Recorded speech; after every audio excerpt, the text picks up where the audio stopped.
RTV app వార్తల్ని క్షణాల్లో చదివే అవకాశం ఉంటుంది. ఒక న్యూస్ పేపర్, ఒక టెలివిజన్ ఛానల్ మీ చేతుల్లో ఎప్పుడూ ఉంటాయి. వచ్చినాయి ఈ కొండపోచం ఉన్నది కదా, మరి ఆ మల్లన్న సాగర్ ఉంది కదా అని అంటే కాళేశ్వరం ప్రాజెక్ట్ లా ముఖ్యమైన ప్రాజెక్టులు ఏంది? మేడిగడ్డ, సుందిల్లా, అన్నారం ప్రాజెక్టులు. ఆ మూడు కింద బొంగలు పడ్డాయి, సొరంగాలు ఏర్పడ్డాయి, కింద పిల్లర్లు కూలినాయి, ఫౌండేషన్ పదేలు పట్టింది, ప్రాజెక్టు మిట్ట నిలువలో కూలింది. ఒక ఇంటికి ఒక పిల్లరు తుంగితే ఏం కాదు, దానికి ఒక పక్క పట్టి గోడ ఆనిచి కడితే అది ఉంటుంది. ఓ ప్రాజెక్ట్ ఉంటుందా? లక్షల కుశక్తుల నీరు గోదావరిలో వస్తే ప్రాజెక్టులు ఉంటాయా?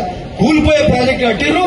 మొన్న నేషనల్ డ్యామ్ సేఫ్టీ అథారిటీ అంటే ఏది ఆనకట్టల మీద దేశంలో ఉన్న పెద్ద నేషనల్ డ్యామ్ సేఫ్టీ అథారిటీ అంటారు, వాళ్ళు వచ్చి ప్రాజెక్ట్ కూలిపోయిందని చెప్పారు. ఎందుకు కూలిందా అంటే దీని మీద డిజైన్ సరిగ్గా లేదు, డిజైన్ సరిగ్గా చేయలే, ప్లాన్ సరిగ్గా లేదు, ఆ ప్రాంతము జియో టెక్నికల్ సర్వే, ఆ భూమి సర్వే చేయలేదు, కట్టుడు విధానం సరిగ్గా లేదు, త్వరపడి డిపిఆర్ చేసిండ్రు, కట్టినాక మెయింటెనెన్స్ లోపాలు ఉన్నాయి. అంటే ఇన్ని తప్పులు చేసి ప్రాజెక్టు కూలితే ఇక కూలలేదు, ఇంకా మీరు రిపేర్ చేయండి, నీళ్లు ఇవ్వండి రైతులకు. అంటే దొంగ మాటలు చెప్పి లక్షల కోట్ల అప్పులలో ఈ రాష్ట్రాన్ని ముంచి ఈరోజు ఇబ్బంది పెడుతుంటే, ఈరోజు మనము నిరమనే భువనగిరికి నీళ్లు ఎడికెళ్ళి వచ్చినాయి. మనం ఈ మధ్యలో అవి ఎడికెళ్ళి వచ్చినాయి తెలుసా?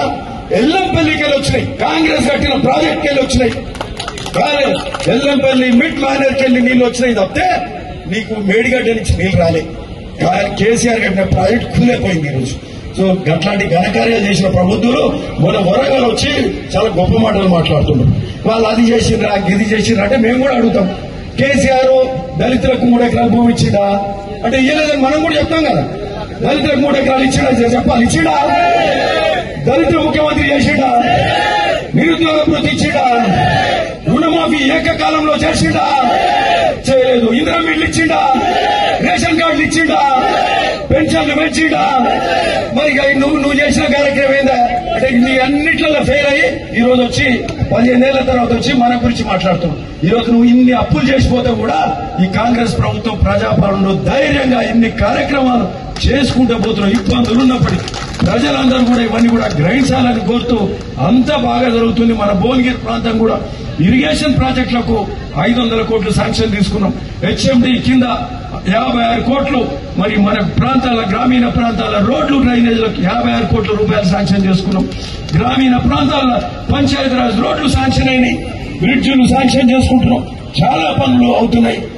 వెనక పోతలేమని చెప్తూ భువనగిరి ఫోర్ట్ కూడా తొందరలో ల్యాండ్ ఎక్విజిషన్ కూడా అయింది, ల్యాండ్ ఎక్విజిషన్ కూడా అయిపోయింది. కలెక్టర్ గారు చెప్తూ దానికి కూడా భువనగిరి ఫోర్ట్ శంకుస్థాపన కూడా చేసుకుంటాం. ఏదైతే రోప్వే ఉందో ఫోర్ట్ మీదకి, ఇట్లాంటి అన్ని గొప్పగా కార్యక్రమాలు జరుగుతున్నాయి.